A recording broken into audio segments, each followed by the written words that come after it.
हरे कृष्ण। दंडवत प्रणाम। हरे कृष्ण प्रभु दंडवत प्रणाम।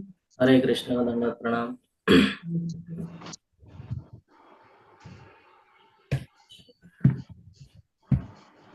ओम अज्ञानातिमिरान्धस्य ज्ञानाञ्जनशलाकया चक्षुरुन्मिलितं येन तस्मै श्रीगुरुवे नमः।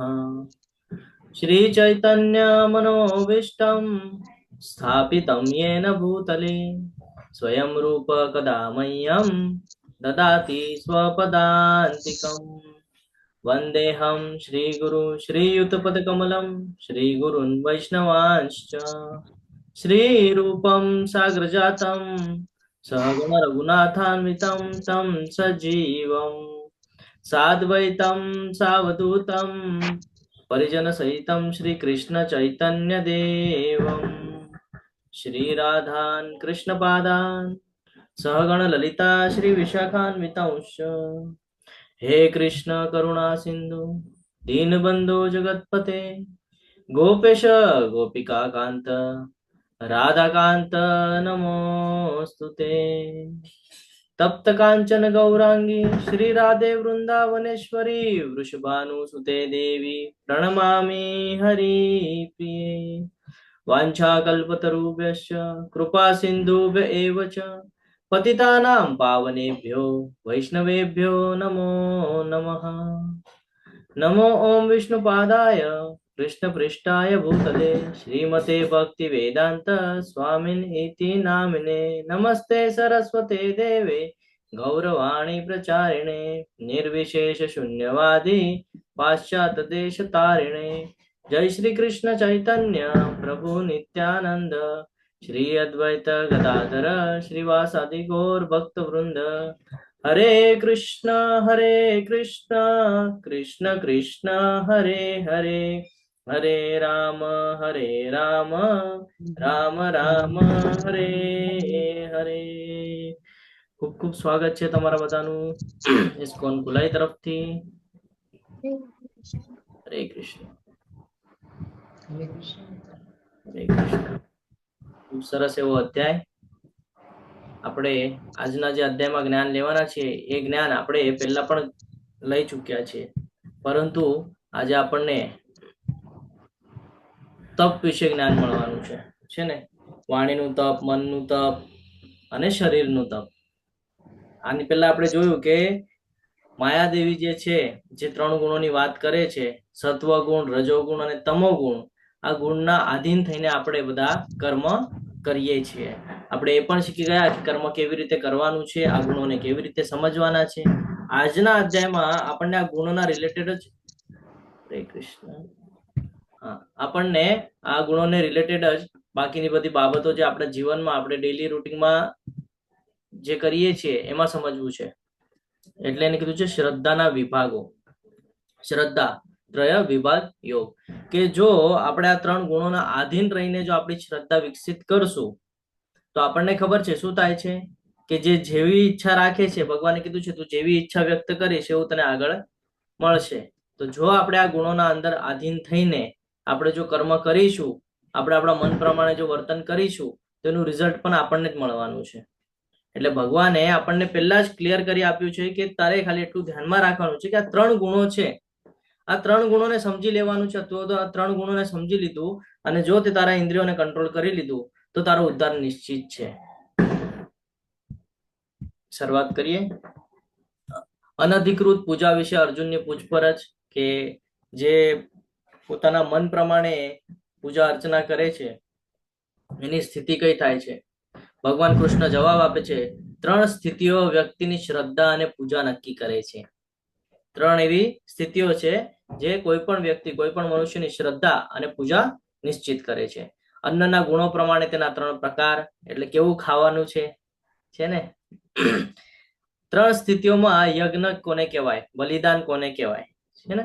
ત્રણ પ્રકારની તપસ્યા, આગળ વધીએ તો ખબર પડશે। ત્રણ સ્થિતિઓમાં તપસ્યા, ત્રણ પ્રકારના દાન અને ઓમ તત્સત એ પણ ત્રણ છે ને। ત્રણ શબ્દ છે ને, ઓમ, તત અને સત, તો આજે બધું 3 3 3 3 છે. આજ માયાદેવી છે, આના બેઝ પર જ આપણે આજનો અધ્યાય સમજવાનો છે. અને તમને પિક્ચર પણ દેખાય છે સાઈડમાં છે ને. તો આજ બધું આજે આપણે સમજવાના છીએ. આશા રાખું છું કે તમને સારી રીતે આ ક્લાસ બધા સમજાતા હશે. આવતીકાલે છેલ્લો દિવસ છે, તમે બધા ક્લાસમાં હાજરી પુરાવશો એવી આશાની સાથે આજના અધ્યાયની શરૂઆત કરીએ. અર્જુને કહ્યું, હે કૃષ્ણ, જે લોકો શાસ્ત્રોના નિયમોનું પાલન નહીં કરીને પોતાની કલ્પના પ્રમાણે પૂજા કરે છે તેમની સ્થિતિ કઈ છે? જે પોતાના મન મરજી પ્રમાણે પૂજા અર્ચના કરે છે અને શાસ્ત્રોના નિયમોને સમજતા નથી, એનું પાલન નથી કરતા, તો એની સ્થિતિ કઈ થાય છે? કયા ગુણમાં આવે છે? સત્વગુણમાં, રજોગુણમાં કે તમોગુણમાં? એવી રીતે ક્વેશ્ચન કરે છે. જ્યારે કે આપણને ખબર છે કે ભક્તિ માર્ગ ઉપર આગળ વધવું હોય તો એની માટે કયો ગુણ વધારે મહત્વનો છે? તો કે શુદ્ધ સત્વ ગુણ મહત્વનો છે. ત્યાં સુધી આપણે શુદ્ધ સત્વ ગુણમાં નહીં આવે ત્યાં સુધી આપણે ભક્તિ માર્ગ ઉપર સ્થિર થઈ શકતા નથી. તો અહીંયા ત્રણેય ગુણોની વાત કરી છે, તો ભગવાન આપણને ત્રણેય ગુણો અનુસાર જ સમજાવશે. શું કહે છે આપણે સમજીએ. શ્રી ભગવાન વાચ, ત્રિવિધા ભવતી શ્રદ્ધા દેહિનાં સા સ્વભાવજા, સાત્વિકી રાજસી ચૈવ તામસી ચેતિ તાન શૃણુ. પૂર્ણ પુરુષોત્તમ પરમેશ્વરે કહ્યું, દેહધારી જીવ પ્રકૃતિના ગુણો પ્રમાણે, આ દેહધારી જે જીવ છે આપણે મનુષ્ય, એ શું કરે છે? તો કે પ્રકૃતિના ગુણો પ્રમાણે તેની શ્રદ્ધા 3 પ્રકારની હોઈ શકે છે. પ્રકૃતિના ગુણો પણ કેટલા છે? 3. સત્વગુણ, રજોગુણ, તમોગુણ. તો એની શ્રદ્ધા પણ આ પ્રમાણે હશે. કાં તો એ સત્વગુણમાં હશે, કાં તો તમોગુણમાં હશે, કાં તો રજોગુણમાં હશે. હવે આ વિશે તું મારી પાસેથી સાંભળ. ભગવાન આપણને એક એક કરીને જે પોઈન્ટ્સ કહેશે આપણે નોટ ડાઉન કરવાના છે, કારણ આપણે હવે ભક્તિ માર્ગની શરૂઆત કરી દીધી છે. તો આપણે ક્યાંય કર્મના બંધનમાં ન ફસાઈએ, ક્યાંય એવા ભૂલથી એવા આપણે કર્મ ન કરી બેસીએ ને, એટલા માટે આજનો અધ્યાય બહુ મહત્વનો છે. તો આપણે પેન અને નોટ સાથે રાખવાની છે અને આપણે નોટ ડાઉન કરતું જવાનું છે. હે ભરતપુત્ર, પ્રકૃતિના વિભિન્ન ગુણો હેઠળ મનુષ્યના અસ્તિત્વ પ્રમાણે તે એક વિશેષ પ્રકારની શ્રદ્ધા વિકસિત કરે છે. શું કહે છે? પ્રકૃતિના વિભિન્ન ગુણો હેઠળ જ્યારે કોઈ પણ મનુષ્ય આ ભૌતિક પ્રકૃતિમાં જન્મ લઈને આવે છે, તરત જ માયાદેવી એના ઉપર પ્રભાવ નાખવાનું ચાલુ કરે છે. અને આ જ પ્રભાવના હેઠળ એનું સંપૂર્ણ જીવન આખું એના પર જીવે છે. હવે ડિપેન્ડ કરે છે કે કોના વધારે મોહમાં છે. તમોગુણ વાળા મોહમાં છે, રજોગુણ વાળા છે કે સત્વગુણ વાળા છે, એના ઉપર ડિપેન્ડ કરે છે. તો એ પ્રમાણે એની જે શ્રદ્ધા છે એ પણ 3 પ્રકારની હોઈ શકે છે.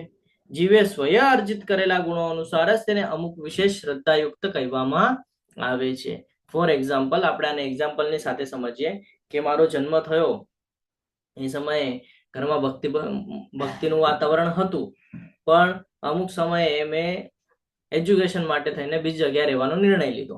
હવે હું જ્યાં રહું છું ત્યાં મારા ફ્રેન્ડ સર્કલ એવા હોય કે એ લોકો એન્જોય કરતા હોય છે ને, લાઈફ એન્જોય કરીને જીવતા હોય, તો મારામાં ધીરે ધીરે એ ગુણો આવશે.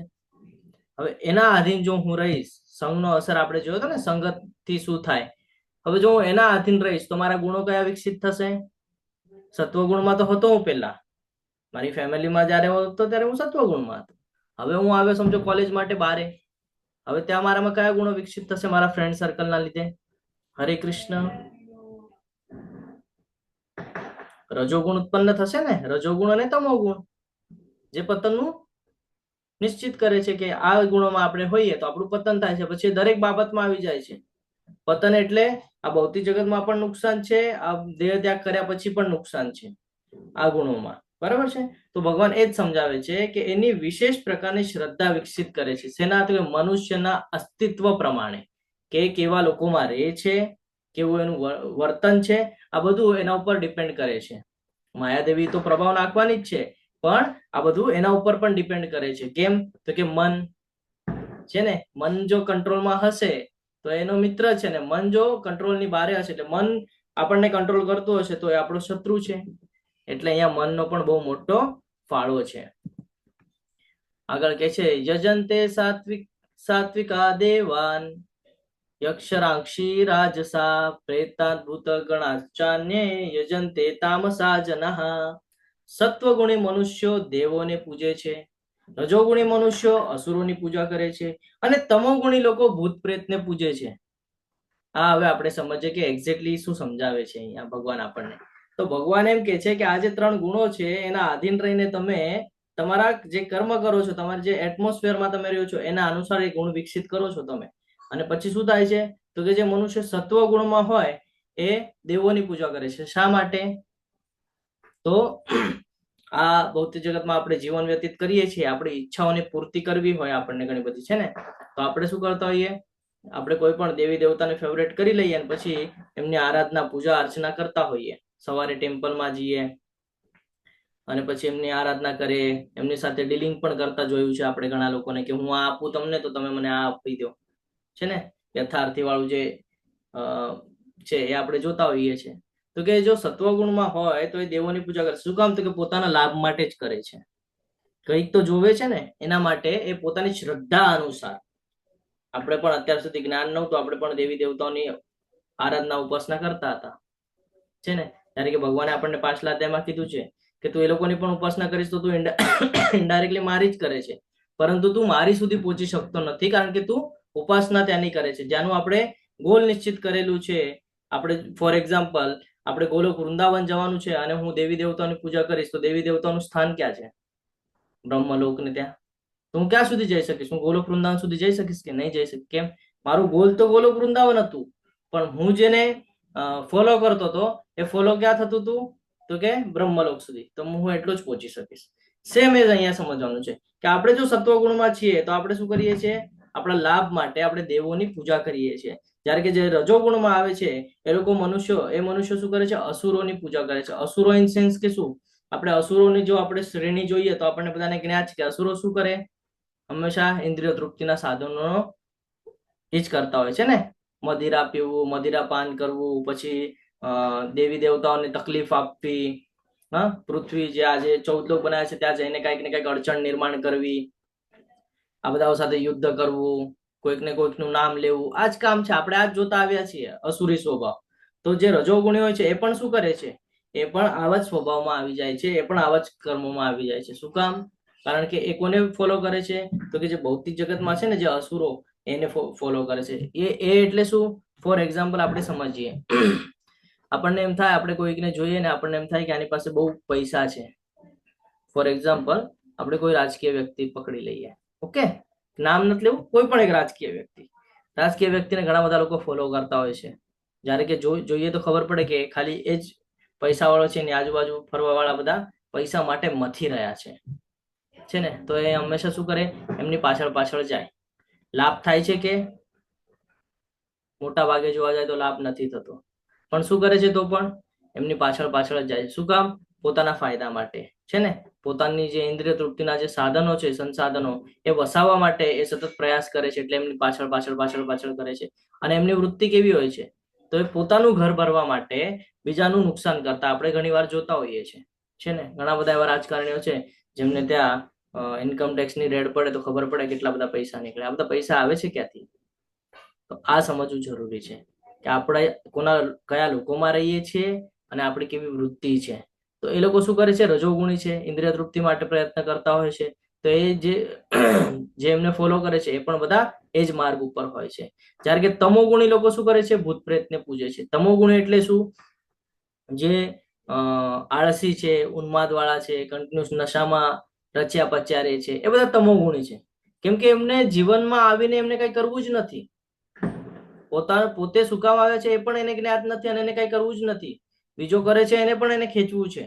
તો આ જે વૃત્તિ છે આ કોની હોય? ભૂત પ્રેતની. આપણે ઘણી બધી એવી કથાઓ સાંભળતા હોઈએ છીએ, નહીં તો ક્યાંક ને ક્યાંક આપણે વાતો સાંભળેલી છે કે ભૂત અને પ્રેત હંમેશા શું કરે? બીજાને તકલીફ આપવાનું કામ કરે છે ને. કોઈ સીધા માર્ગ પર હોય તો એને સીધા માર્ગ પર ચાલવા દે નહીં, એનામાં અડચણ નિર્માણ કરે અને એને પોતાની તરફ ખેંચે. આવી જ કઈક વૃત્તિ તમોગુણ લોકોની હોય છે. એ પણ શું કરે છે? બીજાનું નુકસાન. હવે જે પ્રમાણે અહીંયા ઉલ્લેખ કરવામાં આવ્યો છે, સત્વગુણી મનુષ્યો દેવોને પૂજે છે, રજોગુણી મનુષ્યો અસુરોને પૂજે છે અને તમોગુણી ભૂત પ્રેતને પૂજે છે. તો જેને પૂજે છે ને એવા લોકમાં જાય છે. જેને પૂજે છે એ એવા લોકમાં જાય છે. એ હવે ભગવાન અહીંયા આપણને સમજાવશે. જે લોકો દમ તથા અહંકારને તાબે થઈ શાસ્ત્રના વિરુદ્ધ કઠોર તપ તથા વ્રત કરે છે, જો કામ વાસના તથા આસક્તિ દ્વારા પ્રેરિત થાય છે, જો મૂર્ખ છે અને જો શરીરના ભૌતિક તત્વોને તથા શરીરમાં રહેલા પરમાત્માને કષ્ટ આપે છે, તેઓ બધા અસુર કહેવાય છે. અસુરની શ્રેણી કઈ? તો અહીંયા એનો ઉલ્લેખ કરવામાં આવે છે. દમ, દેખાડો કરવો, છે ને, અહંકાર. આપણે જોયું કે રાવણને પણ અહંકાર હતો, તો જ્યારે દેખાડો કરે પછી અહંકાર આવે. અને પછી શું થાય? તો કે શાસ્ત્રોમાં ઉલ્લેખ ન હોય તો પણ પોતાના મન મરજી પ્રમાણે શાસ્ત્ર બનાવવાનો પ્રયત્ન કરે અને એવા એવા તપ કરે કે જે તપ ક્યાંય લખ્યા પણ નથી, જેનો ક્યાંય ઉલ્લેખ પણ નથી, અને એવા વ્રતો કરતા આપણે જોઈએ છે. ફોર એક્ઝામ્પલ, આપણને અહીંયા નીચે ઉદાહરણ આપવામાં આવેલા છે. પેલા પિક્ચરમાં શું દેખાય છે? હરે કૃષ્ણ, તમારે કહેવાનું છે પેલા પિક્ચરમાં શું દેખાય છે? હરે કૃષ્ણ છે બધા? હરે કૃષ્ણ. શું જોવા મળી રહ્યું છે પેલા પિક્ચરમાં? આ જો આ પિક્ચર છે, શું દેખાય છે? એક મનુષ્ય છે જે અડધું એનું જે માથું છે એ ઊંધો થઈને માટીના અંદર નાખી દીધું છે અને કઠોર તપ કરવાનું પ્રયત્ન કરી રહ્યા છે. એવું દેખાડો કરી રહ્યા છે કે બહુ મોટા તપસ્વી છે ને, એ દેખાડો કરે છે કે બહુ મોટા તપસ્વી છે. પણ જયારે આપણે જોઈએ તો આપણને ખબર છે કે શાસ્ત્રમાં આવો કોઈ જ ઉલ્લેખ નથી. આવું બધું આપણને ક્યાં જોવા મળે છે? જયારે કોઈ ઋષિ મુનિઓ પાસે જઈએ આપણે, અત્યારના ઋષિ મુનિઓ, બરાબર ને, તો એ લોકોને ત્યાં જઈએ તો આપણને ખબર પડે કે એ લોકો કેવા કેવા દમ કરતા હોય છે. આપણે એક સ્લાઇડ પણ જોઈ હતી. આપણે એમાં જોયું હતું કે કાન પર મોબાઈલ અને હાથમાં ઓલું સિગરેટ જેવું કંઈક હતું, સિગરેટ જ હતી આઈ થિંક, બરાબર.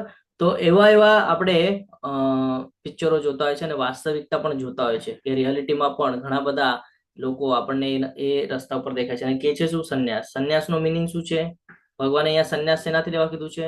તો કે ભૌતિક જગતથી સંન્યાસ લેવાનો છે. અને એ લોકો શું કરે છે? ભૌતિક જગતમાં રહેતો છે અને ભૌતિક જગત સાથે સંકળાયેલા પણ છે, અને પછી પોતાને સાધુ કે છે. તો આ દંભ જ કહેવાય ને. લોકોને એમ બતાડે કે હું સાધુ છું. ફોર એક્ઝામ્પલ, આપણને ભગવદ્ ગીતા દ્વારા જ્ઞાન પ્રાપ્ત થાય છે કે નશો, વ્યાવિચાર, આ બધું ખોટી બાબતો છે. કાલે આપણે 4 મહત્વના પોઈન્ટ જોઈ ગયા જે જીવનનું આપણું બહુ મહત્વનું છે. અને જો જીવનમાં એવા 4 પોઈન્ટ આપણે કરશું તો આપણું પતન થાય છે. એનાથી આપણે હંમેશા પોતાને બચાવીને રાખવાનું છે. અને આપણે એમની પાસે જઈએ તો આપણને જોવા મળે, શું જોવા મળે? નશો કરતા જોવા મળે છે ને. તો શાસ્ત્રમાં તો ક્યાંય ઉલ્લેખ નથી કે નશો કરવો જોઈએ, કોઈ જ શાસ્ત્રમાં નથી. પછી ઘણા બધા લોકો આપણને એમ પણ કહેતા દેખાય છે કે શિવજીના ભક્ત છે. આપણને કે છે, સાંભળ્યા છે આપણે, ના પાડી શકાય કે શિવજીના ભક્ત છે એટલે ચાલે. તો શિવજીએ તો અમૃત મંથન જયારે થઈ રહ્યું હતું ત્યારે વિષ પણ પ્રાશન કરેલું હતું, વિષ પણ પીધેલું એમણે. તો તમે પણ પીને બતાડો કહીએ તો કે ના, એ તો પોસિબલ નથી. તો પછી કેવી રીતે તમે ભક્તિ કરો છો? એટલે તમે જે માર્ગ કહી રહ્યા છો, તો તમે જે માર્ગ દર્શાવી રહ્યા છો લોકોને, એ દમ વાળો માર્ગ છે. દમ એટલે તમે લોકોને ગેરમાર્ગે દોરો છો કે શાસ્ત્રમાં એક તો આનો ઉલ્લેખ નથી અને તમે કરો છો નશો, વ્યાભિચાર. એનાથી શું થાય છે કે તમે પોતે જ તમો ગુણમાં છો અને તમે એમ બતાડો છો કે અમે સાત્વિક છીએ. કુંભ મેળો આવે ત્યારે આપણને ખબર પડે છે, આપણે કુંભ મેળામાં એ મોટી સંખ્યામાં જોતા હોય છે બધાને.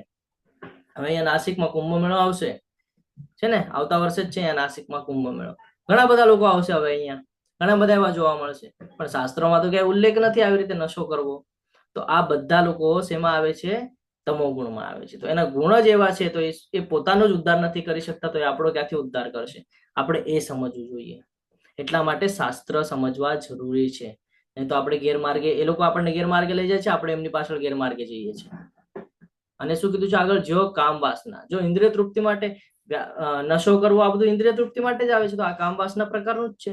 આસક્તિ પ્રેરિત કરે છે. શું આસક્તિ છે? કે ભાઈ ભૌતિક જગતમાં રહેવાનું નથી કે છે એક સાઈડ, અને ભૌતિક જગતની બધી જે બાબતો છે એમાં સંકળાયેલા છે. તો એ પ્રકારની આસક્તિ છે. તો આ લોકોને મૂર્ખ કીધા છે કે જેઓ શરીરના ભૌતિક તત્વો તથા શરીરમાં રહેલા પરમાત્માને પણ કષ્ટ આપે છે. તમે જો તમારા શરીરને નશો કરીને તકલીફ આપશો તો શું લાગે છે તમને? ખાલી તમને જ તકલીફ થાય છે? અંદર પરમાત્મા છે, જેમ આત્માને તકલીફ થાય છે ને પરમાત્મા પણ છે, એમને પણ તમે તકલીફ આપો છો. તો ઇનડાયરેક્ટલી તમે પતનનું કામ કરો છો. એટલે આવા લોકોને શું કીધું છે? અસુર કહેવાય છે ને. અહીંયા ખૂબ સરસ રીતે આપણને આ શ્લોક દ્વારા સમજમાં આવે છે. જે અન્ન સત્વગુણી મનુષ્યને પ્રિય હોય છે, આયુષ્ય વધારનાર, જીવન શુદ્ધ કરનાર અને બળ, સ્વાસ્થ્ય તથા સુખ તથા તૃપ્તિ આપનારું હોય છે. આવું અન્ન રસયુક્ત સિદ્ધ પોષણ કરનારું તથા હૃદયને ભાવે એવું હોય છે. આ એક પોઈન્ટ જોયો આપણે કે કયા કયા ગુણો છે અને કેવી રીતે ઓળખવાનું છે. હવે એક બીજો પોઈન્ટ આપણને મળી રહ્યો છે કે કેવું આપણે ભોજન લેવાનું છે અથવા તો કેવી આપણે પ્રસાદી ગ્રહણ કરવાની છે. આ બધું આપણને યાદ આપ્યું. આપણે એની માટે શું કરીએ, જે લોકો જીમમાં જતા હશે, વ્યાયામ કરવા જતા હશે, એ લોકો ડાયટિશિયન પાસેથી ચાર્ટ બનાવી લે કે મારે સવારે ઉઠવાથી તે રાતના સુવા સુધી શું ફોલો કરવાનું છે, શું ખાવાનું છે, શું નથી ખાવાનું, પૂછે બધું છે ને. અહીંયા ભગવદ્ ગીતામાં તો ફ્રી ઓફ કોસ્ટમાં આપણને આખું ડાયટ ચાર્ટ મળી ગયો છે, ફ્રી ઓફ કોસ્ટમાં. આપણે તો કોઈ પૈસા બી નથી દેવાના. તો અહીંયા કહે છે કે જે સત્વગુણી મનુષ્યને પ્રિય કીધું છે. શું કામ સત્વગુણી મનુષ્યને પ્રિય છે? કારણ કે એ શુદ્ધ છે. જ્યારે તમે ભગવાનને ભોગ અર્પણ કરો છો તો એની પહેલાની પ્રોસેસ જો તમને યાદ હોય તો તમે જ્યારે ફળ શાકભાજી જ્યારે તમે લાવો છો, તમને ખબર છે કોની માટે બનાવવાના છો તમે? ભગવાન માટે, કારણ કે ભગવાનને સેન્ટરમાં રાખ્યું છે ને. પછી જ્યારે તમે બનાવો છો, કોના વિચાર છે મગજમાં કે મારે ભગવાન માટે પ્રસાદી તૈયાર કરવાની છે. પછી અર્પણ કરો છો, કોને કરો છો? ભગવાનને. અને હવે જ્યારે તમે ભગવાન માટે બનાવો છો તો તમે ફ્રેશ, શુદ્ધ અને સાત્વિક આહાર જ બનાવશો. તમે એમાં કોઈ દિવસે કાંદા લસણ ને એવું બધું તમે નાખીને નહીં બનાવો, કારણ ભગવાનને નથી એ બધું ચાલતું, આપણને ખબર છે. તો આપણે બનાવશું પણ એવું જ કે જે ભગવાનની માટે યોગ્ય. આપણે એવું જ કહીએ ને, વાનગીઓ આપણે એવી બધી લાવીને બનાવશું. હવે જ્યારે એવી વાનગીઓ આપણે ભગવાનને અર્પણ કરીને પછી આપણે ગ્રહણ કરીએ છીએ તો ત્રીજા અધ્યાયમાં આપણને જ્ઞાત થયું છે. એવી જ રીતે અહીંયા પણ આપણને યાદ અપાવે છે કે એ કેવું ભોજન છે, તો કે આયુષ્ય વધારે છે, જીવનને શુદ્ધ કરે છે, તમને બળ આપે છે, સ્વાસ્થ્ય સારું રહે છે. કોઈ દિવસે સ્વાસ્થ્યના લીધે ખરાબ થતું નથી. સુખ અને તૃપ્તિ આપનાર હોય છે. જ્યારે તમારું જીવન વધારે, તમને જ્યારે બળ મળે, સ્વાસ્થ્ય સારું રહે તો ઓબ્વિયસલી તમને સુખ જ આપે છે. અને આવું અન્ન કેવું હોય તો કે રસયુક્ત હોય, સ્નિગ્ધ હોય, પોષણ આપે છે અને હૃદયને હંમેશા ભાવે છે. કોઈ દિવસે ના ના પાડી શકીએ આપણે. પ્રસાદી કોઈ આપણને આપે, આપણે એમ કહીએ નહીં પ્રસાદી મારે નથી જોઈતી, આપણે એમ કહીએ, આપણે તો દોડીએ કે પ્રસાદનો એક કણ બી મળી જાય તો ઘણું. પછી બીજો પોઈન્ટ આવે છે, અતિશય કડવું, ખાટું, ખારું, ગરમ, તીખું, લુખું તથા બળતરા કરનારું અન્ન રજોગુણ માટેનું છે ને. રજોગુણ મનુષ્યને પ્રિય હોય એવું. તો એ કેવું કીધું છે? અતિશય, વધારે પ્રમાણમાં. કોઈ પણ બાબત જો વધારે પ્રમાણમાં થઈ જાય તો આપણું નુકસાન થાય છે. કોઈ બી બાબત, જીવનમાં કોઈ પણ વિષય લઈ લો તમે, જો એનું પ્રમાણ વધારે થઈ ગયું તો આપણું નુકસાન છે. ફોર એક્ઝામ્પલ, દવા આપણને કીધું હોય કે એક જ ટેબ્લેટ લેવાની છે, અથવા તો આપણને સિરપ કીધું હોય કે ઉધરસ આવે છે તો આ સિરપ લેવાનું 5 ml લેવાનું, આપણે 5 ml લઈએ, 10-15 ml લઈ લઈએ તો સીધા સુઈ જાય કલાકો સુધી. કેમ? ઘેન આવી ગયું, સુઈ ગયા, પ્રોબ્લેમ થઈ જાય. એવી જ રીતે અહીંયા આપણને સમજાવે છે કે જે રજોગુણી મનુષ્ય છે એ લોકો હંમેશા શું ભૂલ કરતા હોય છે તો કે અતિશય કડવું વધારે પ્રમાણમાં લઈ લે છે. વધારે ખાટું ખાઈ લે. ખાટું ખાઈએ તો ફેસ, આપણો ચહેરો અને શરીર છે એ સોજાઈ જાય. ખારું ખાઈ લે તો લોહીનું પાણી થઈ જાય. ગરમ ખાઈ લે તો જે આપણા ટિશ્યુઝ છે, જે જીભને આપણને ટેસ્ટ ખબર પડે છે, એ બળી જાય તો આપણને પછી ટેસ્ટ જ ના ખબર પડે. વધારે તીખું ખાઈ લે તો સેમ તકલીફ થઈ જાય, અલ્સર જેવા રોગ થાય. લુખું ખાઈએ તો પણ તકલીફ છે ને. તો આ બધું ખાઈએ તો શું છે, તો એનાથી આપણું નુકસાન થાય છે, શરીરનું નુકસાન થાય છે એનાથી. એટલે આવું આપણે ખાવાનું ટાળવું જોઈએ. પણ આવું કોને પસંદ હોય તો કે રજોગુણીને છે ને. જે રજોગુણી હોય એ લોકો કે નહીં, રાતના 12 વાગ્યા તો બી એમ કે ચલો ને એક ચક્કર માર્યા, જે કઈ થોડું ઘણું ખાઈએ. તો આ હંમેશા ટાળવું જોઈએ.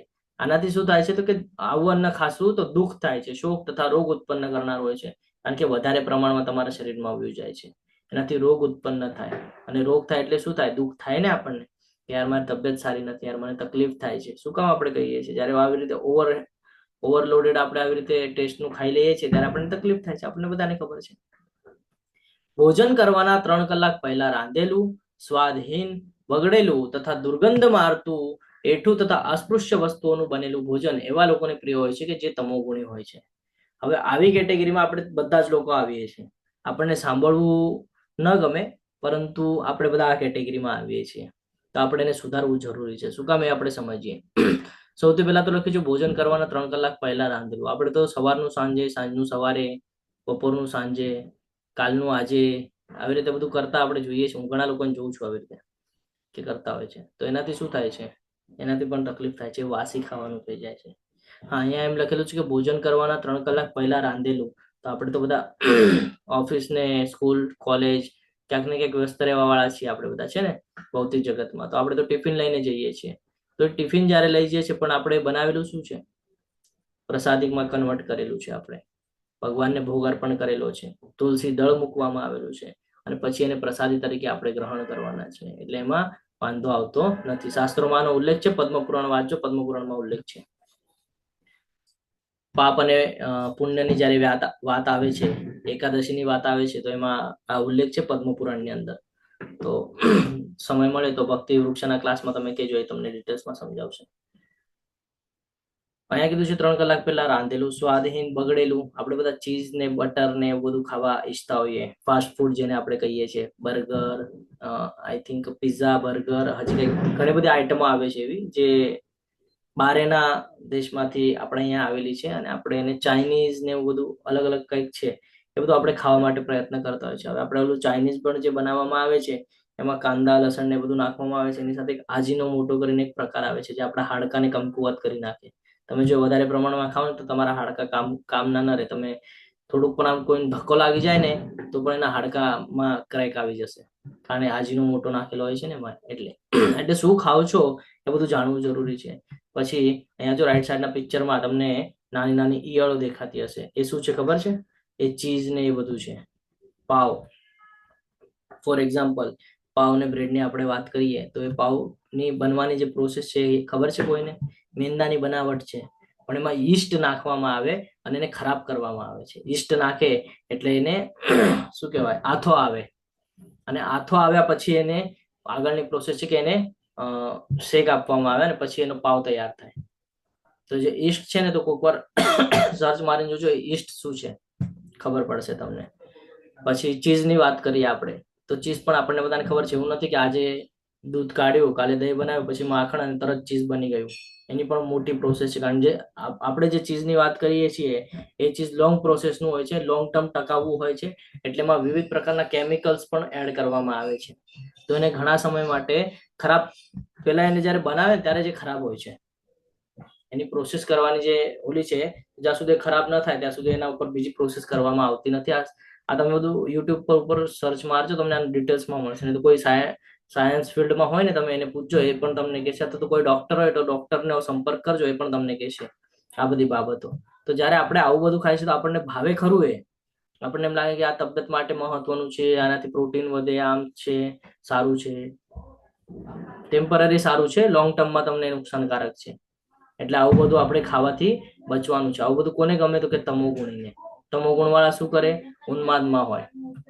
હજી એક એક્ઝામ્પલ આપું તમને કે તમને તો અત્યાર સુધી ખબર નહોતી કાંદા લસણ અવોઇડ કરવાના હોય, પણ કોઈ ખાતું હશે તો તમે ટ્રાય કરજો. તમે જ્યારે કાંદા લસણ વાળું કોઈ પણ વાનગી, કોઈ પણ બાબત ખાશો ને, તમને છે ને આમ સુસ્તી આવશે. તમને એવું થશે લાવ ને થોડીક વાર આરામ કરી લો, સુસ્તી આવશે. આ બધા એના પોઈન્ટ્સ છે, આ બધા નોટ ડાઉન કરી રાખજો, કામ આવશે ક્યારેક. એટલા માટે કાંદા લસણ અવોઇડ શું કામ કરવાના? કે આપણે હંમેશા એવી સ્થિતિમાં રહેવું જોઈએ કે આપણને કોઈ નિર્ણય લેવો હોય તો આપણું મગજ યોગ્ય ઠેકાણે હોય, આપણું મન શાંત હોય ને આપણે નિર્ણય લઈ શકીએ એવી ક્ષમતા હોય આપણી. આપણે જ્યારે પોતે જ ઘેનમાં હોઈએ, કાંદા લસણ વાળું ખાધું હોય ને આપણે ઘેનમાં ઊંઘ આવે છે અને હું તમને પૂછું કે આનો શું જવાબ છે, તમે કહેશો ને મને સુઈ લેવા દે, પછી હું તારી વાત કરીશ. આ સ્થિતિ નિર્માણ થાય છે. તો આ બધું બહુ સમજવું જરૂરી છે. આ બધું તમોગુણમાં આવે છે. અહીંયા સુધી ક્લિયર છે? હરે કૃષ્ણ. આજનો અધ્યાય એકચ્યુઅલી મહત્વનો છે, એટલે હું થોડો વધારે સમય લઉં છું તમારો. અહીંયા સુધી ક્લિયર છે? હરે કૃષ્ણ. જે યજ્ઞ શાસ્ત્રોક્ત વિધિ પ્રમાણે કર્તવ્ય સમજીને ફળની આકાંક્ષા નહીં રાખનારા લોકો દ્વારા કરવામાં આવે છે તે સાત્વિક છે. હવે યજ્ઞની વાત આવે છે. યજ્ઞ આપણને બધાને એમ થાય કે યજ્ઞ એટલે હોમ હવન કરવામાં આવે એને યજ્ઞ કહેવાય છે. એ તો આપણે પોતાના ફાયદા માટે કરીએ છીએ, છે ને. અહીંયા કીધું છે ફળની આકાંક્ષા નહીં રાખનારા લોકો માટે, ત્યારે કે આપણે પોતાના લાભ માટે કરાવતા હોઈએ છીએ, છે ને. ઘરમાં સુખ શાંતિ સમૃદ્ધિ લક્ષ્મીની કન્ટિન્યુઅસ અવર જવર થયા કરે, એની માટે આપણે બધા હવન ને બધું કરાવતા હોઈએ છીએ. તો આમાં તો આપણો જ લાભ થયો. તો અહીંયા કે છે કે જે યજ્ઞ શાસ્ત્રોક્ત વિધિ પ્રમાણે કર્તવ્ય સમજીને. હવે શાસ્ત્રોના વિધિ પ્રમાણે કર્તવ્ય આપણને અહીંયા પેલા ચેપ્ટરમાં જ્ઞાત નહોતું, પણ ધીરે ધીરે આપણે ચેપ્ટર વધતા આગળ આવ્યા તો આપણને કર્તવ્ય કર્મ ખબર પડી. શું છે આપણું કર્તવ્ય કર્મ? કે આપણે આ દુખાલયમાં ફસાઈ ગયા છે ને આપણે આપણા ધામમાં જવાનું છે. કયું ધામ છે? આપણું હોમટાઉન શું છે? ગોલોક વૃંદાવન. ત્યાં જવા માટે શું મહત્વનું છે? તો કે ભગવાનનું સ્મરણ કરવું. કેવી રીતે? તો કે કલયુગ ચાલી રહ્યો છે ને, તો કલયુગમાં નામ જપને વધારે મહત્વ છે. અને આપણને એ જ જ્ઞાન ભગવાને 10મા અધ્યાયમાં પણ આપ્યું છે. 10મા અધ્યાયનો 25મા શ્લોકમાં ભગવાને કીધું છે કે યજ્ઞોમાં જાપ યજ્ઞ હું છું. કીધું છે ને, યજ્ઞોસ્મી યજ્ઞ નામ જપ યજ્ઞોસ્મી. તો જે યજ્ઞ શાસ્ત્રોક્ત વિધિ પ્રમાણે કર્તવ્ય સમજીને, અને કેવી રીતે? તો કે ફળની આકાંક્ષા રાખ્યા વગર. કારણ કે તમે ફળની ઈચ્છા રાખશો તો આપણને ખબર છે 3જો અધ્યાય યાદ કરવાનો છે. ફળની ઈચ્છા રાખશું તો કર્મના બંધનમાં બંધાશું. એટલે ભગવાને શું કીધું છે? ફળનો ત્યાગ કરી દેજે, કર્મ કર, ફળનો ત્યાગ કરી દે, અને કોઈ ઈચ્છાની સાથે તું નહીં કર. તો એવી રીતે જો કરે છે તો એ સાત્વિક કહેવામાં આવે છે. બરાબર છે? પરંતુ હે ભરત શ્રેષ્ઠ, જે યજ્ઞ અમુક દુન્યવી લાભ માટે કે ગર્વ ખાતર કરવામાં આવે છે તેને તું રજોગુણી જાણ. તો અહીંયા આપણને હોમ હવન દેખાઈ રહ્યો છે. આપણે શેની માટે કરતા હોઈએ? પોતા માટે કરતા હોઈએ, પોતાના લાભ માટે, સુખ સમૃદ્ધિ શાંતિની પ્રાપ્તિ કરવા માટે આપણે આ બધું કરતા હોઈએ છીએ, છે ને? તો આ શેની માટે કરીએ છીએ? પોતા માટે કરીએ છીએ. એટલે આને રજોગુણી કહેવાય છે. હવે આ બધા ગુણો જે છે ને, આ નોટ ડાઉન કરવાના છે અને આનાથી એ યાદ કરતું જવાનું છે કે જો આપણે આ કરશું તો આપણે એવા લોકમાં જશું. જ્યારે આપણે આ સમજશું તો આપણને ખબર પડશે કે રજોગુણી જેટલું છે એ આપણને કર્મના બંધનમાં બાંધીને પાછું અહીંયા જ લાવશે પૃથ્વી ઉપર. સત્વગુણ વાળું છે આપણને ઉચ્ચતર લોકમાં તો લઈ જશે, પરંતુ બહુ ભોગવાઈ જશે તો પાછું નીચે આવવું પડશે. અને તમો ગુણ વાળું છે એમાં તો વિષય જ નથી, સીધું નીચે જ આપણને લઈ જવાનું છે. તો જ્યાં જ્યાં આપણને આ સમજાવે છે અને રજોગુણીમાં પકડવાનું છે અને સત્વગુણીમાં, તો એ આપણે નોટ ડાઉન કરવાનું છે. આપણને એટલું બધું યાદ નહીં રહે કે કયા શ્લોકમાં ભગવાને આપણને શું યાદ અપાવ્યું હતું, શું કીધેલું, ભૂલી જશું. એટલે નોટ ડાઉન કરવાનું છે. તો કે છે જે યજ્ઞ આપણે પોતા માટે કરીએ છીએ તો એ બધું પોતાના લાભ માટે કરીએ છીએ તો એ રજોગુણી જાણવાનું છે. અને જે યજ્ઞ શાસ્ત્રોક્તની નિર્દેશોની ઉપેક્ષા કરીને, એટલે શાસ્ત્રોમાં ઉલ્લેખ છે કે યજ્ઞ નામ જપ યજ્ઞોસ્મી, હરિર કેવલ જે કહીએ ને આપણે કે આ ભૌતિક જગત માંથી નીકળવા માટે એક જ રસ્તો છે કલયુગમાં. શું છે? કયો શું પ્રોસેસ છે આપણે જો અહીંયાથી નીકળવું હોય તો? હરિર નામ કેવલમ કલૌ નાસ્તે વગતિર અન્યથા. અધમ અને ઝઘડાના યુગમાં બીજો કોઈ રસ્તો નથી સિવાય ભગવાનના પવિત્ર નામનો જપ. તો કે એમાં એવી રીતે ઉલ્લેખ છે ને એને આપણે એની ઉપેક્ષા કરીએ અને પ્રસાદ વહેંચ્યા વિના, એટલે કે આપણે ભગવાનને ભોગ અર્પણ કર્યા વગર જ આપણે પોતા માટે જો બનાવીને ખાતા હોય. બીજું તો કે વેદ મંત્રોના ઉચ્ચારણ વગર જ્યારે આપણે ભગવાનને ભોગ અર્પણ કરીએ તો ભોગનો મંત્ર છે, ભોગ મંત્ર જો આપણે ન બોલીએ, ઉચ્ચાર ન કરીએ અને સીધું ભગવાનને આપી દઈએ તો પણ આગળ કીધું છે પુરોહિતોની દક્ષિણા આપ્યા વિના. અહીંયા પુરોહિતોનો મિનિંગ એ સમજવાનો છે કે ક્યારે પણ આપણે કોઈ પણ પ્રકારનું જ્ઞાન લઈએ, કોઈ પણ શાસ્ત્રોના રિલેટેડ કોઈ પણ પ્રકારનું જ્ઞાન આપણે લઈએ તો એ જ્ઞાન ફ્રીમાં લેવું ન જોઈએ. આનો અર્થ એ થાય છે. શાસ્ત્રોમાંનો ઉલ્લેખ છે કે કોઈ પણ જ્ઞાન જ્યારે આપણે આપણા ભૌતિક જગતમાંથી આધ્યાત્મિક જગતની પ્રગતિ માટે લેતા હોય તો એ કોઈ દિવસે ફ્રીમાં ન લેવું જોઈએ. યથાશક્તિ આપણે કઈ ને કઈ સામે આપી દેવું જોઈએ. તો કે પુરોહિતોની દક્ષિણા આપ્યા વિના અને શ્રદ્ધા વગર. પાછું એવું પણ કીધું છે શ્રદ્ધા વગર. શ્રદ્ધા નહીં હોય તમે તો બી આપી તો એ વ્યાજબી ગણાય નહીં. એટલે શ્રદ્ધા હોય તો જ તમારે એમાં આગળ વધવાનું છે દક્ષિણામાં. આ પણ સમજવું જરૂરી છે. તો એને શું કીધું છે? તામસી યજ્ઞ ગણાય છે. કેવું ગણાય છે? તામસી યજ્ઞ. કારણ કે તમે કેટલું પણ દાન આપી દેશો પણ એને કોઈ વેલ્યુ રહેશે નહીં. કેમ? તો કે એમાં શ્રદ્ધા જ નથી. અને ભગવાન તો ભાવના ભૂખ્યા છે. આપણને એમ થાય કે ભગવાન પાસે તો બધું છે, ભગવાનને શું જરૂર છે? ભગવાન ભાવના ભૂખ્યા છે. પણ ભગવાનના જે ટેમ્પલનું નિર્માણ થાય છે એ ટેમ્પલના નિર્માણની પાછળ ખૂબ મોટી સાંકળી છે કે જેમ આપણને આ ક્લાસ મળી રહ્યા છે ફ્રીમાં, એની પાછળનું બાકીની બધી બાબતો છે. જેમ કે ઝૂમ ચાલવા માટે ચાર્જ લે છે. એ લોકો તો ફ્રીમાં નહીં આપે આપણને. એ લોકો તો એ લોકોની બિઝનેસ સ્ટ્રેટેજી લઈને બેઠા છે. એટલે જે ઝૂમ વાળા છે તો ચાર્જ લેશે જ આપણથી, ચાર્જ લે છે.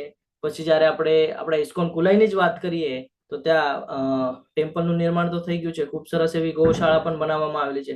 હવે ત્યાં એક કોલેજનું નિર્માણ થઈ રહ્યું છે કે ત્યાં ને ત્યાં, એટલે એવું જ નથી કે ત્યાંના જ લોકો, ઓલ ઓવર વર્લ્ડ માંથી જો કોઈની ઈચ્છા હોય કે મારે આ માર્ગ પર આગળ વધવું છે ને મારે ડીપ નોલેજ જોઈએ છે, મને આમાં જ પીએચડી કરવી છે, તો એની માટેની વ્યવસ્થા કરવાની અત્યારે ચાલુ છે. એક કોલેજનું નિર્માણ કરવાનું ચાલુ છે કે ત્યાં ને ત્યાં રહી પણ શકાય અને આધ્યાત્મિક પ્રગતિ પણ કરી શકાય. તો એની માટેનું પણ નિર્માણ ચાલુ છે. તો આપણે એમાં ફાળો આપી શકીએ. ભગવાને કીધું છે ને કે કર્મ એવી રીતે કરવાનું છે જેનાથી પ્રગતિ થાય. તો એ પ્રગતિનો જ એક માર્ગ છે કે આપણે જે કાંઈ પણ ત્યાં આપણા યથાશક્તિ આપણે દેશું એનાથી શું થશે તો કે જે જીવ ત્યાં શીખવા આવશે એ જીવનું ઉન્નતિ થશે, પ્રગતિ થશે, તો એ સાત્વિકમાં આવશે. પરમેશ્વર, બ્રાહ્મણો, આ બધું નોટ ડાઉન કરજો. હું તમને ફરી ફરી કહું છું, બહુ મહત્વનું છે આ બધું. હવે આ જેટલા પણ અધ્યાય બચેલા છે આજનો કાલનો બહુ મહત્વના છે.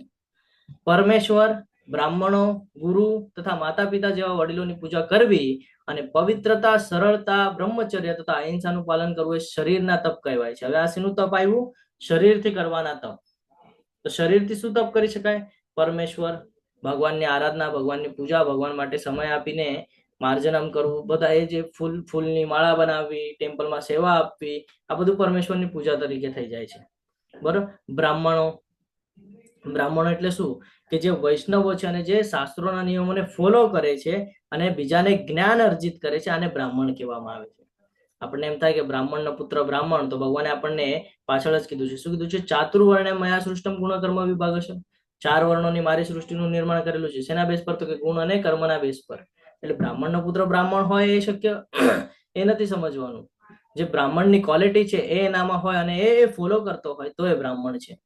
કે શાસ્ત્રોના નિયમોને ફોલો શાસ્ત્રોના નિયમોનું પાલન કરે છે અને ફોલો કરે છે અને જ્ઞાન આપવાનું કામ કરે છે, શાસ્ત્રોનો પ્રચાર કરે છે, તો એ બ્રાહ્મણ છે. અને બીજું તો કે વૈષ્ણવમાં આવે છે, ગુરુ શિષ્ય પરંપરામાં આવે છે, તો એ બ્રાહ્મણ છે. આટલા પોઈન્ટ છે બ્રાહ્મણને ઓળખવાના. ગુરુ શિષ્ય પરંપરા, પછી જ્ઞાન આપતો હોય, પોતે શાસ્ત્રોના નિયમોનું પાલન કરતો હોય, તો એ બ્રાહ્મણ છે. બરાબર. તો બ્રાહ્મણોની પણ પૂજા થવી જોઈએ.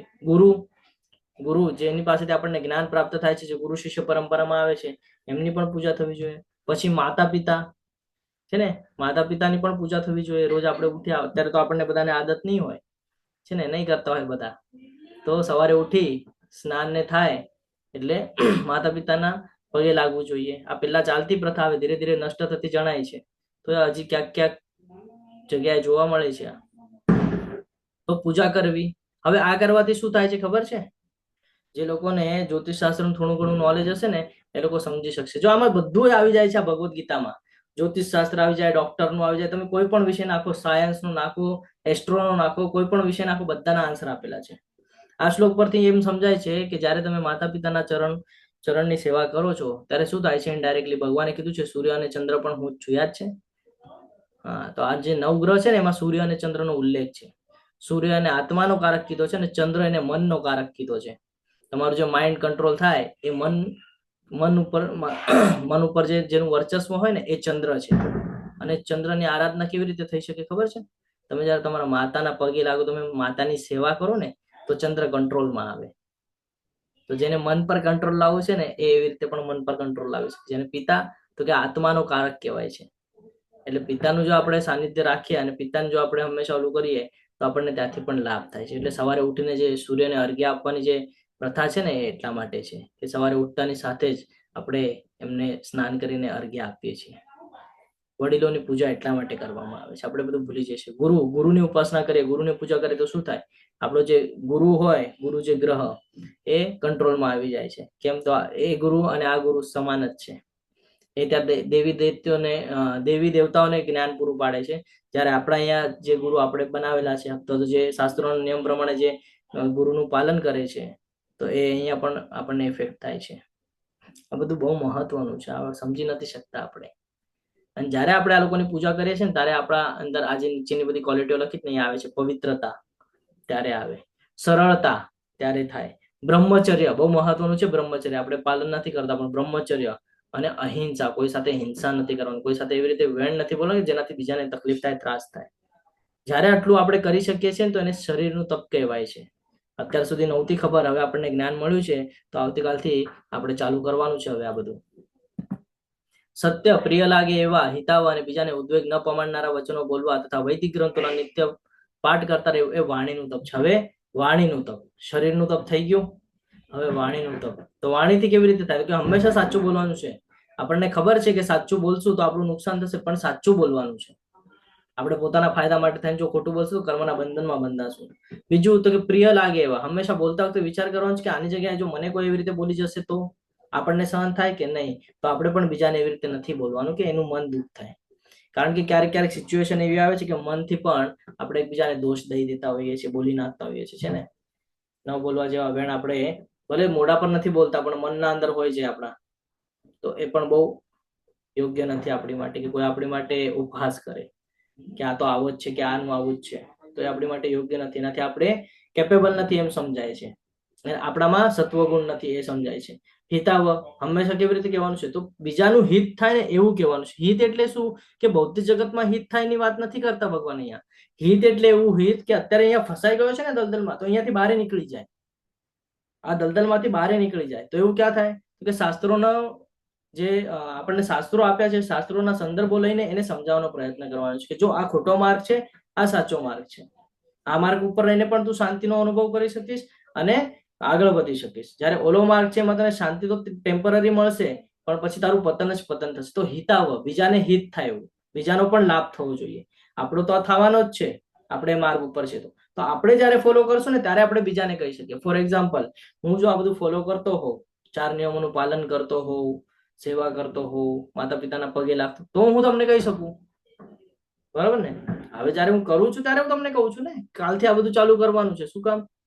કારણ હું ઓલરેડી કરું છું. જ્યારથી મને જ્ઞાન થયું ત્યારથી હું પણ કરતો, એની પહેલા હું પણ નહોતો કરતો, હું પણ એ જ કેટેગરીમાં હતો અત્યારે જે તમે કેટેગરીમાં છો. મને જ્ઞાન થયું, મેં ચાલુ કરી દીધું અને મને એનો લાભ પણ થાય છે. તો મને લાભ થયો છે, મારો અનુભવ છે એટલે હું તમને કહી શકું. તો બીજાને હિતાવહ હોય એવું કહેવાનું છે, બીજાને ઉદ્વેગ ન પમાડનારા, આપણા લીધે બીજાને કોઈને ત્રાસ ન થાય એવા વચનો બોલવા જોઈએ. ફોર એક્ઝામ્પલ, મને સામેવાળાને કંઈક કેવું છે, મને નથી યોગ્ય લાગી રહ્યું, તો મારે શાંતિથી, મારી ટ્યુનિંગ એવી હોવી જોઈએ કે એને સમજાય. એને એમ ન લાગવું જોઈએ કે હું એના પર ગુસ્સે થયો, કે એને એમ ન લાગવું જોઈએ કે મેં એમને કંઈક ટોણો માર્યો, એવું ન થવું જોઈએ. એને એવું લાગવું જોઈએ કે નહીં, મને સમજાવીને કે છે મારી ક્યાંક તો મારી ભૂલ થાય છે. આવી રીતે બોલવાના છે. આ બધી ક્વોલિટીઓ જો તમે બિલ્ડ કરશો ને તો 4 લોકો આવીને તમને પૂછશે કે આ ક્વોલિટી ક્યાંથી આવી, મને બી શીખવાડ. કહેશે, મોટા મોટા લોકો આવશે તમારી પાસે આ બધી ક્વોલિટીઓ શીખવા માટે અને કહેશે મને પણ શીખવાડ. ત્યારે ભગવદ્ ગીતા લઈને હાથમાં આપી દેવાની, બધું આમાં છે, શીખી લો, અને ક્લાસની લિંક આપી દેવાની. આ ક્લાસની લિંક જે લેંગ્વેજ જોઈએ એ લેંગ્વેજમાં જોઈન થઈ જજો. પછી કે છે વૈદિક ગ્રંથોનો નિત્ય પાઠ કરતા રહેવું એ વાણીનું તપ છે. એટલા માટે કે ને રોજ રીડિંગ હોવું જોઈએ, રોજ રીડિંગ હોવું જોઈએ. શું કામ? જેટલું રીડિંગ કરશું ને એટલું આપણને જ્ઞાન પ્રાપ્ત થશે. જેટલું રીડિંગ કરશું ને, એક વારમાં ભગવદ્ ગીતા નહીં સમજાય. Level 1, level 2, level 3, level 4, level 5 માં જશું ત્યારે આપણને ખબર પડશે. કારણ કે ત્યાં શું છે, એક એક શબ્દ આપણને સમજાવવામાં આવે છે કે આ શબ્દનો મિનિંગ શું છે, ઓલા શબ્દનો મિનિંગ શું છે, આ સમજાવવામાં આવે છે. તો આપણને ક્લિયર કટ સમજાય, પણ એની માટે આપણને 2 વર્ષ લાગી જાય છે ને. તો સ્ટેપ બાય સ્ટેપ આપણે આગળ વધવાનું છે, એમ અહીંયા આપણને ક્લિયર કરે છે. અને સંતોષ, સરળતા, ગાંભીર્ય, આત્મસંયમ તથા જીવનની શુદ્ધિ, આ બધા મનના તપ છે. હવે મનનું તપ, મનથી કેવી રીતે તપ થાય છે? તો સૌથી પહેલા તો સંતોષ, જે મળ્યો છે એમાં સંતોષ અનુભવ થવો જોઈએ. સરળતા, આપણી સાથે કોઈ કેવી રીતે વર્તન કરે, આપણે એની સાથે નથી વર્તન કરવાનું, છે ને. કોઈ આપણી સાથે કેવી રીતે વર્તન કરે, આપણે આપણો ધર્મ નથી ભૂલવાનો. કે આપણા ધર્મમાં એવું શું લખેલું છે શાસ્ત્રમાં કે કોઈને ત્રાસ ન થવો જોઈએ. પછી સામેવાળો ભલે દે, ભગવાન જોઈ લેશે, ભગવાનનું કામ છે. ભગવાને કીધું છે ને એ તું મારા પર છોડ, તું ખાલી તારા માર્ગ ઉપર ચાલ. આત્મસંયમ, ગાંભીર્ય, સિરિયસનેસ હોવું જરૂરી છે. જ્યારે આપણે આ બધું શીખીએ છીએ, આટલું જ્ઞાન મળેલું છે, તો આપણને ગાંભીર્ય હશે તો આપણે આગળ આવી શકશું. તો મનથી આપણે તપ કર્યું કહેવાય. તો ગાંભીર્ય જ નથી, ચલો આજે મેં માળા કરી, મારાથી થઈ ગયા, આજે બહુ આજે આજનો ક્લાસ ખૂબ સરસ લાગ્યો, આજે ફિલિંગ થઈ કે ભક્તિ કરવી છે, આજે કરી, અને આવતીકાલથી ક્લાસ નથી તો હવે મારે ભક્તિ નથી કરવી. તપ કરવું પડશે, એને જ તપ કહેવાય. કે ગાંભીર્ય હોવું કે ચલ ભલે ક્લાસ નથી ને, લાવ વાંચી લઉં 1 કલાક, ક્લાસની જગ્યાએ હું 1 કલાકની રીડિંગ કરી લઉં, લાવ માળા કરી લઉં. આ ગાંભીર્ય છે. આત્મસંયમ, પોતા ઉપર કંટ્રોલ, સેલ્ફ કંટ્રોલ, કે મને ખબર છે મારે સવારે ઉઠવાનું છે તો ઉઠવાનું જ છે. પછી ત્યાં કાંઈ પણ થાય, કેટલી પણ ઠંડી હોય, હવે ઠંડીના દિવસો ચાલતો છે તો આપણને એમ થાય નાના પ્રભુજી ઠંડી લાગે છે, ઉઠાશે નહીં. તમે ટ્રાય કરજો, સવારે ઉઠીને તમે 3 વાગે પણ સ્નાન કરશો ને તો પાણી તમને ગરમ જ લાગશે, ઠંડુ નહીં લાગે. આ બધું બહુ મહત્વનું છે. આપણે સમજીએ કરીએ ને સ્ટેપ બાય સ્ટેપ તો ખબર પડી જાય કે આ બધું નોર્મલ છે, સિમ્પલ છે બધું. ઘણા બધા લોકો તમે જોયા છે સવારે નદીએ જઈને નાય છે ને. તો આ બધું બહુ મહત્વનું છે. જીવનની શુદ્ધિ, જીવનની શુદ્ધિ કેવી રીતે થાય? તો કે કાયિક, વાચિક, માનસિક, જ્યારે આપણે તપશ્ચર્યા કરીએ ત્યારે ધીરે ધીરે જીવનની શુદ્ધિ થાય કે આપણે જે ખરાબ બાબતો છે એ દૂર કરીએ અને સારી બાબતો છે જે એ જ્યારે જીવનમાં ઉતરે તો જીવનની શુદ્ધિ થાય. તો આ જે કરવાની પ્રોસેસ છે આ બધી મનના તપ છે, મન દ્વારા કરી શકાય છે. આગળ કીધું છે દુન્યવી લાભની ઈચ્છા ન કરનાર તથા કેવળ પરમેશ્વરમાં જ પરોવાયેલા મનુષ્ય દ્વારા દિવ્ય શ્રદ્ધાપૂર્વક કરેલું એ 3 પ્રકારનું તપ સાત્વિક કહેવાય છે. હમણાં જે કીધું ને કાયિક, વાચિક, માનસિક, આ 3 પ્રકારનું તપ સાત્વિક કહેવાય. ક્યારે? જ્યારે એ શ્રદ્ધાપૂર્વક કરેલું હોય. અને કેવી રીતે? તો કે દુન્યવી લાભની ઈચ્છા ન કરનારા, કે પોતાના લાભ માટે નથી કરતા, ભગવાનના પ્રસન્નતા માટે કરે છે. શેની માટે? કે ભગવાન મારા ઉપર પ્રસન્ન થાય અને મને આ દુઃખાલયમાંથી કાઢવા માટે એ મને એમના ધામમાં જવા માટે પ્રેરિત કરે અને મને સપોર્ટ આપે, એની માટે કરવાના છે. અહીંયા વૃંદાવન પરિક્રમા, નવદ્વીપ માયાપુરની પરિક્રમા, ગોવર્ધન પરિક્રમા, આજે આપણે જોયું ગોવર્ધન દર્શન કર્યા આપણે આજે ઇસ્કોન કુલાઈ તરફથી છે ને. આ બધું બહુ મહત્વનું છે જીવનમાં. જે તપ ધમપૂર્વક તથા સત્કાર સન્માન તેમજ પૂજા પામવા માટે કરવામાં આવે છે તે રાજસી રજોગુણી કહેવાય છે અને તે ચંચળ તથા અશાશ્વત હોય છે. મારું વોઇસ ક્લિયર છે? હરે કૃષ્ણ. હા પ્રભુજી, ક્લિયર છે.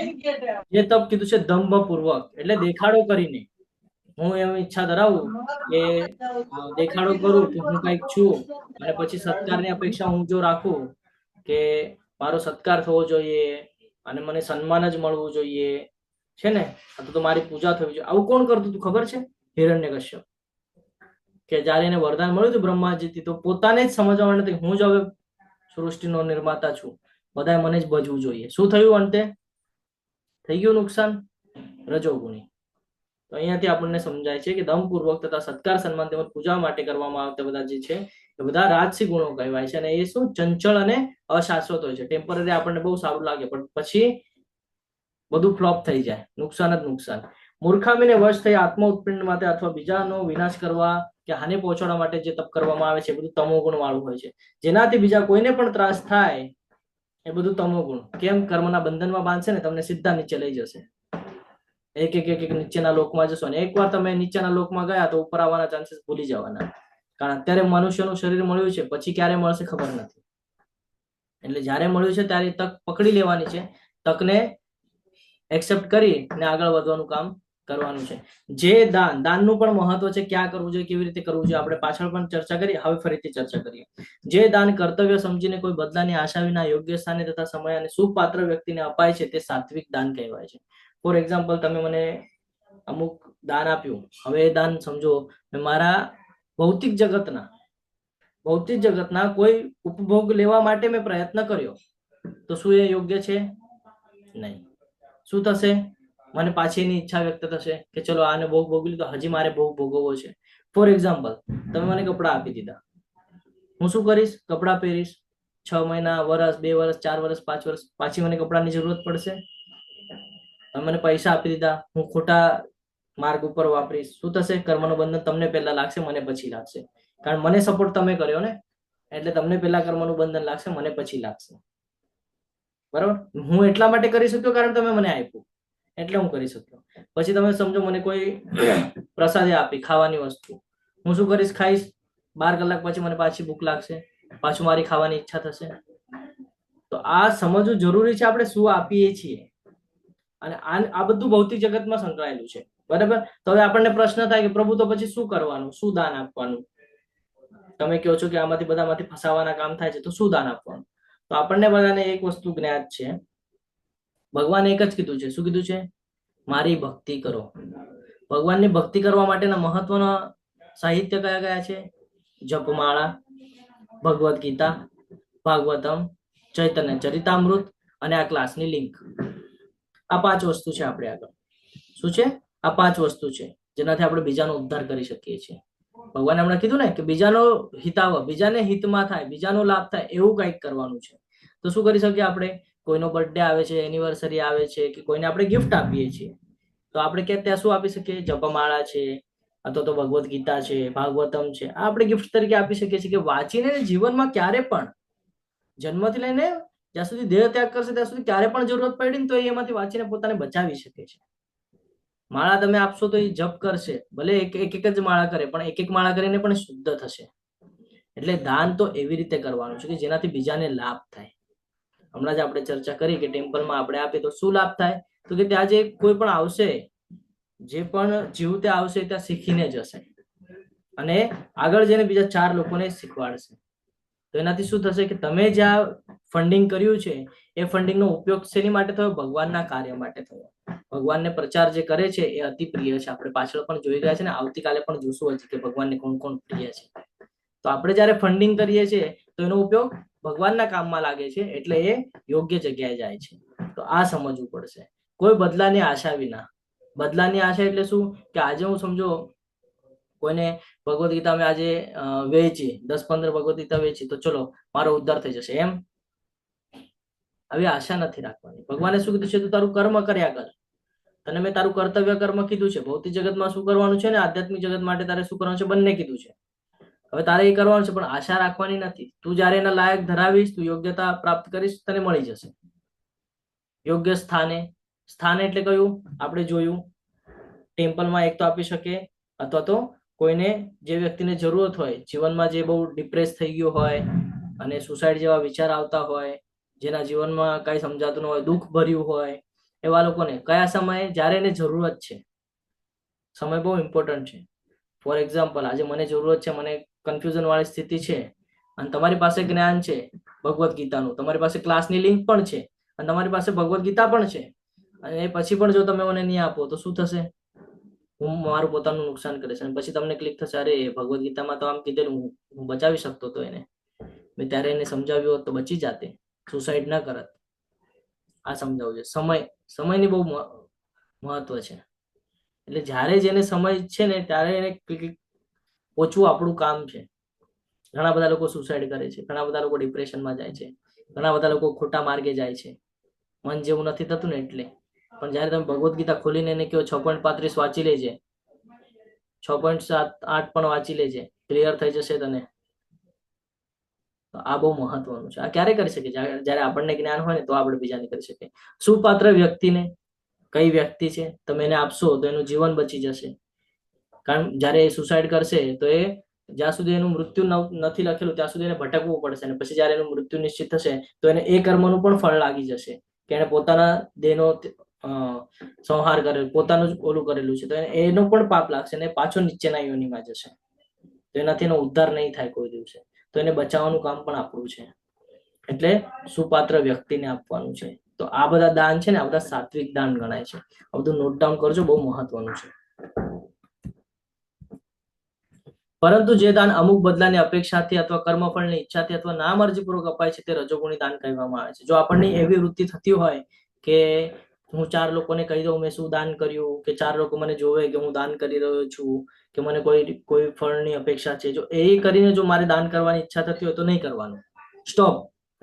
કર્મના બંધનમાં બંધાવા કરતા એ કર્મ ન કરેલું વધારે સારું.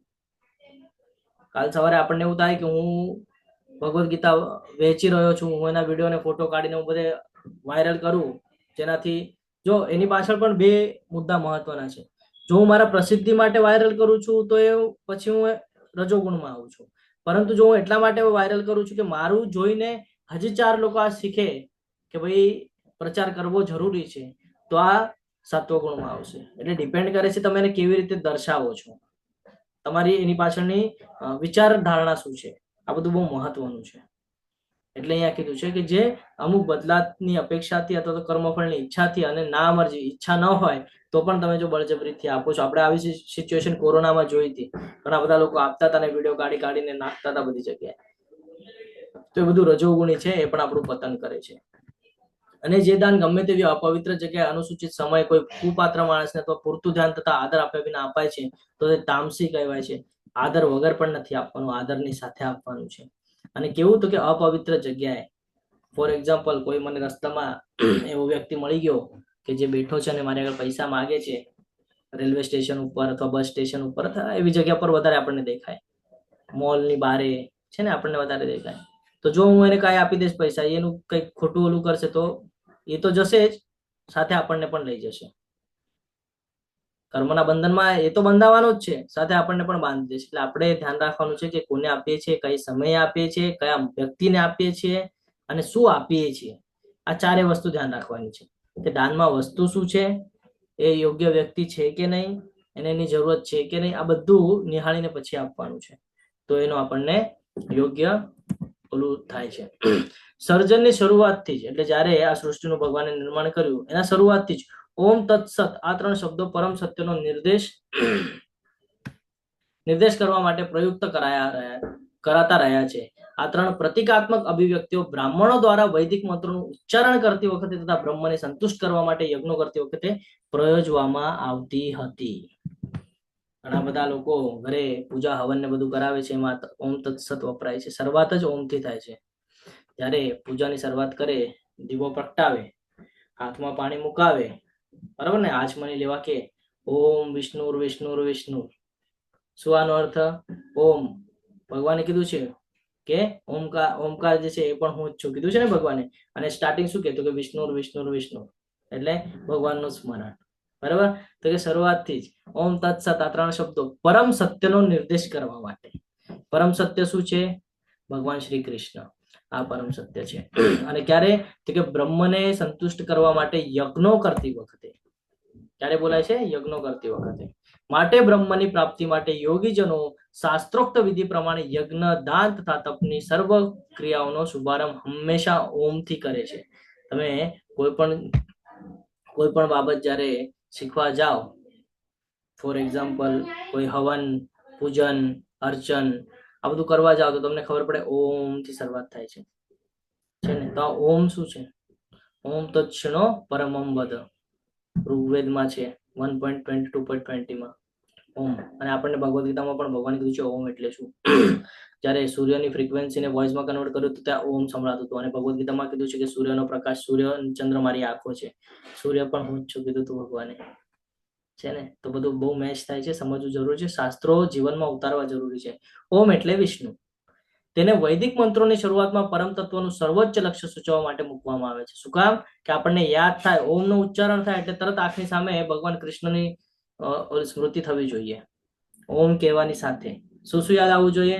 સૂર્ય, સૂર્યપ્રકાશ, ભગવાન વિષ્ણુ, ભગવાન કૃષ્ણ. તરત ઓમ બોલે એની સાથે આપણા આંખની સામે વિઝ્યુલાઇઝ થવું જોઈએ. તો સમજવાનું કે આપણને શાસ્ત્રોનું જ્ઞાન છે.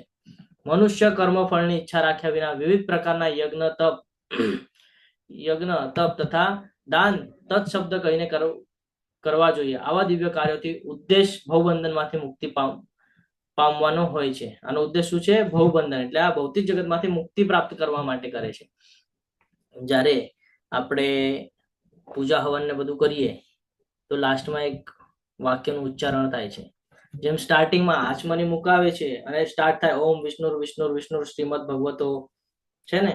એવી જ રીતે જ્યારે એન્ડ થાય પૂજાનો ત્યારે પણ ભગવાનને જ યાદ થાય છે. શું ખબર છે? હાથમાં સંકલ્પ માટે પાણી મુકાવે, આખા પૂજાનું નામ લે, કઈ પૂજા કરી, શેની માટે કરી, બધું કે, અને તત્સત શ્રી કૃષ્ણાર્પણમસ્તુ કહીને પાણી મુકાવે છે. સાંભળ્યું છે તમે? આ શું કે છે લાસ્ટમાં? તત્સત શ્રી કૃષ્ણાર્પણમસ્તુ, કે જે પૂજા કરી આ પૂજાનું તમામ ફળ કોને અર્પણ? કૃષ્ણને અર્પણ. તો એટલા માટે આ સમજવું જરૂરી છે. તત એટલે તત્વમસી. તત મુક્તિ ખાતર અનાશક્તિથી કરેલા કર્મોનું વર્ણન છે. જ્યારે તમે કોઈ પૂજા વિધિ કરો છો તેમાં આશક્તિ નથી તમને, એમ તમે દર્શાવો છો, એટલે તમે કહો છો તત. અને કોને? કૃષ્ણ અર્પણમસ્તુ, એટલે કૃષ્ણને અર્પણ આ બધું. તો આ પ્રવૃત્તિઓ ભૌતિક પરિણામોની અવગણના સાથે કરવામાં આવે છે. કે તમે એમ વર્ણવો છો, ભગવાનને એમ કહો છો કે મેં જે કાંઈ પણ પૂજા કરી આ બધી તમને હું અર્પણ કરું છું. પરમ સત્ય ભક્તિમય યજ્ઞનું લક્ષ્ય છે અને તે સત શબ્દથી સૂચિત કરવામાં આવે છે. હે પૃથાપુત્ર, આવા યજ્ઞનો કરતા પણ સત કહેવાય છે. કારણ સત આપણે જોયું તો એ કરતા પણ શું થઈ જાય છે? સત થઈ જાય છે, એટલે સાત્વિક. અને એ જ પ્રમાણે યજ્ઞ, તપ તથા દાનના બધા કર્મો પણ સત કહેવાય છે, એટલે સાત્વિક. કે જે પૂર્ણ પુરુષોત્તમ પરમેશ્વરને પ્રસન્ન કરવા માટે કરવામાં આવે છે. સત એટલે શાશ્વત. પ્રભુની સેવા માટે કરવામાં આવેલી પ્રવૃત્તિઓ આ બધું સત કહેવાય છે, જેને આપણે શુદ્ધ સત્વગુણ તરીકે પણ ઓળખીએ છીએ. સ્વભાવને પ્રગટ કરે છે. આવી પ્રવૃત્તિઓમાં ક્રિયાઓનો કરનાર શાશ્વત બને છે. પ્રવૃત્તિઓ શાશ્વતને ધ્યાનમાં રાખીને કરવામાં આવે છે અને પ્રવૃત્તિઓના ફાયદા પણ શાશ્વત છે, એટલે લોંગ ટર્મનો ફાયદો છે, શોર્ટ ટર્મનો નથી, એમ અહીંયા કહેવા માંગે છે. એટલે સત કરીને આપણે કહીએ છીએ. અહીંયા સુધી ક્લિયર છે? હરે કૃષ્ણ. તો હે પાર્થ, પરમેશ્વરમાં શ્રદ્ધા વગર, ભગવાનને સેન્ટરમાં રાખ્યા વગર, એનામાં શ્રદ્ધા રાખ્યા વગર જો આપણે યજ્ઞ કરીએ છીએ, દાન કરીએ છીએ કે તપ રૂપે જે કંઈ પણ કરીએ છીએ, પછી જો આપણે ભગવાનને સેન્ટરમાં નથી રાખ્યો ને કરોડો રૂપિયા દાન કરી દીધા, બરાબર, કરોડો યજ્ઞ કરી લીધા, આપણે રોજ માળા કરીએ છીએ, આપણું મન જ એકાગ્ર નથી, ભગવાનના એમાં સ્થિર નથી, અને આપણે ખાલી બોલી જઈએ છીએ હરે કૃષ્ણ કૃષ્ણ કૃષ્ણ હરે હરે, હરે રામ રામ રામ, પણ આપણું ચિત્ત જ જો બીજી જગ્યાએ છે તેનો લાભ થશે ને, એમ અહીંયા સમજાવવા માંગે છે કે યજ્ઞ તપ કે દાન જે કંઈ કરવામાં આવે છે એ બધું ક્ષણભંગુર હોય છે. ક્યારે? જ્યારે પરમેશ્વરમાં શ્રદ્ધા રાખ્યા વગર કરવામાં આવે છે તે અસત કહેવાય છે. આ અસત આ તેમજ આગામી જન્મ અને આ જન્મ બંનેમાં વ્યર્થ છે. તમે હમણાં કરશો તો પણ એનો કોઈ લાભ નહીં થાય અને ભવિષ્યમાં પણ એનો કોઈ લાભ નહીં થાય, એમ અહીંયા જણાવે છે. એટલે જે કાંઈ પણ કરવાનું છે ભગવાનને સેન્ટરમાં રાખીને જ કરવાનું છે, એમ અહીંયા કહેવામાં આવે છે. એનાથી આપણે કર્મના બંધનથી પણ બચીએ છીએ અને આપણો ગુણ પણ ઉચ્ચ તરફ આગળ વધે છે અને સત્વ ગુણમાં આપણે આવીએ છીએ. અને ધીરે ધીરે આપણે જ્યારે ભગવાનને સેન્ટરમાં રાખતા શીખી જઈએ છીએ તો શુદ્ધતા આપણામાં આવે છે, જેને શુદ્ધ સત્વ ગુણ તરીકે ઉલ્લેખ કરવામાં આવે છે. અને આ જ શુદ્ધ સત્વ ગુણ એટલે પરમેશ્વરની પ્રાપ્તિ. જ્યારે આપણે આ ગુણમાં આવશું તો આપણે આ ભૌતિક જગત સાથે ડિટેચ થઈ જશું, આપણે એમાં આસક્તિ રાખશું નહીં અને આપણે ભક્તિ માર્ગ ઉપર દ્રઢ અને આગળ વિશ્વાસ સાથે વધી શકીએ છીએ. તો આવા સરસ અધ્યાય જીવનમાં ઉતારવાનો છે. હું આશા રાખીશ કે તમે બધાએ નોટ ડાઉન કર્યું હશે. આ સાથે આપણો આજનો અધ્યાય અહીંયા પૂર્ણ થાય છે. તમે બધાએ ખૂબ શાંતિપૂર્વક મને સાંભળ્યો એટલે તમારા બધાનો ખૂબ ખૂબ આભારી છું. વાંછા કલ્પતરુભ્યશ્ચ કૃપા સિંધુભ્ય એવ ચ પતિતાનામ પાવનેભ્યો વૈષ્ણવેભ્યો નમો નમઃ. અનંત કોટી વૈષ્ણવ વૃંદ કી જય, ભગવદ ગીતા કી જય, શ્રીલ પ્રભુપાદ કી જય, સદગુરુદેવ કી જય. હરે કૃષ્ણ હરે કૃષ્ણ હરે કૃષ્ણ કૃષ્ણ કૃષ્ણ હરે હરે, હરે રામ રામ રામ હરે હરે હરે. હરે કૃષ્ણ સર્વને. હરે કૃષ્ણ પ્રભુ, હરે કૃષ્ણ પ્રભુ.